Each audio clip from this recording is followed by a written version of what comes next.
this is a project I did for Disney Shanghai about 3-4 years ago now.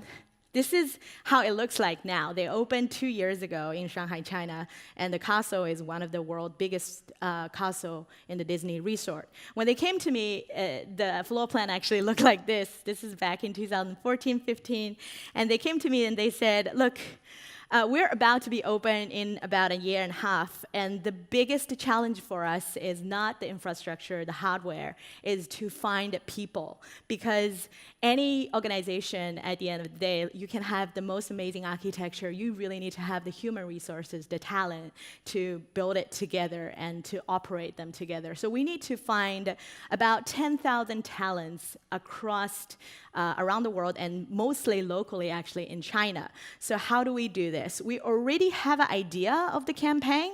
So this campaign, we will have Mickey, stands for magic, Simba stands for growth, Mulan stands for courage, Elsa stands for dream, and Snow White stands for female leadership.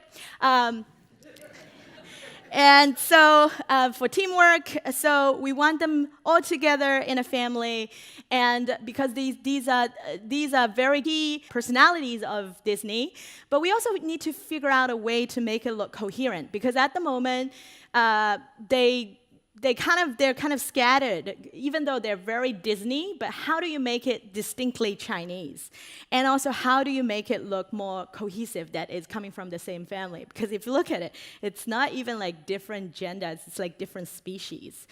So that was the biggest challenge. So I was looking at it and I thought, okay, well, this is fun, because I really thought it would be really nice to kind of having the Chinese folk paper cut into the design and sort of integrate it together with all the characters. So in this case, Mickey, I was doing a lot more research and using the lucky cloud, which is a motif that is also being used in the Beijing Olympic Games and a lot of Asian times.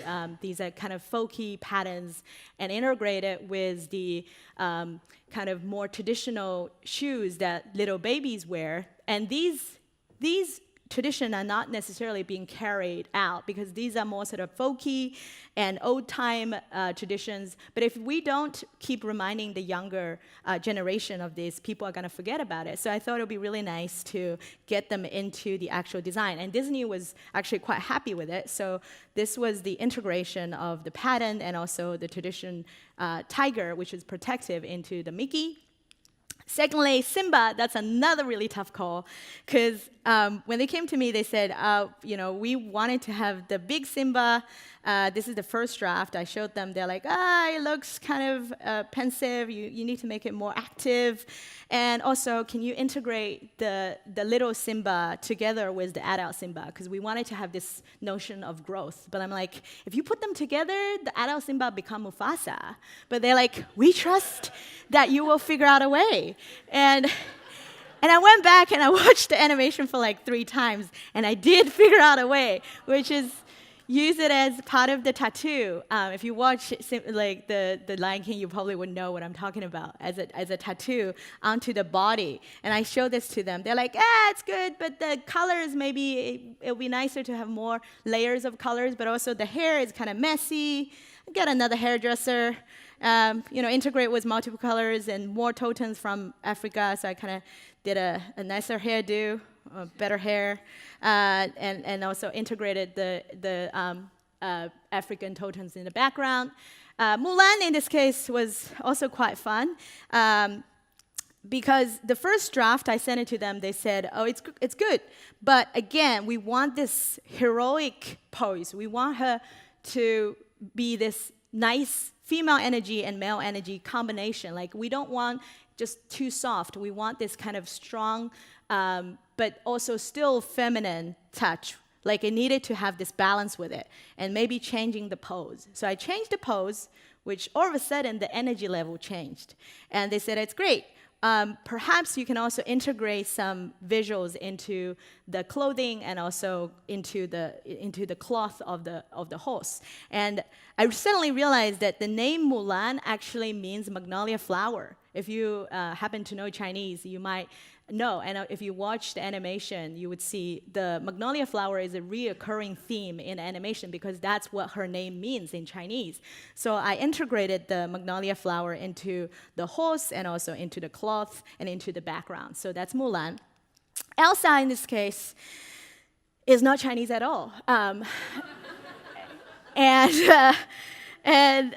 the first thing, is how do you make Elsa Chinese? So first, I kind of needed to also come up with a power pose. So in this case, they approved this power pose. And the challenge here can be resolved by using paper cut style applying onto her hair.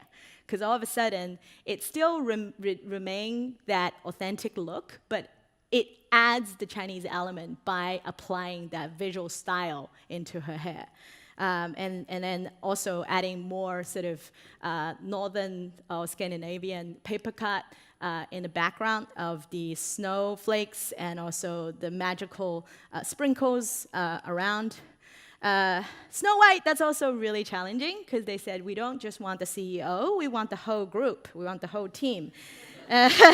So the challenge here is how do you, it looks really busy here already, but how do you make it look coherent, but still every single character has an integrated way? So I was looking at how do I actually integrate the leaves and also the motif of animals into her dress, and this is the final solution. So this project was debuted in 2016, 15 and 16, and it was online and offline into pamphlet and also apps website, and it was successfully recruited 10,000 people out of 70,000 applicants in Shanghai. So that was Disney Shanghai. I for Infuse. To target markets, local customs should be recognized, respect, infused into the design.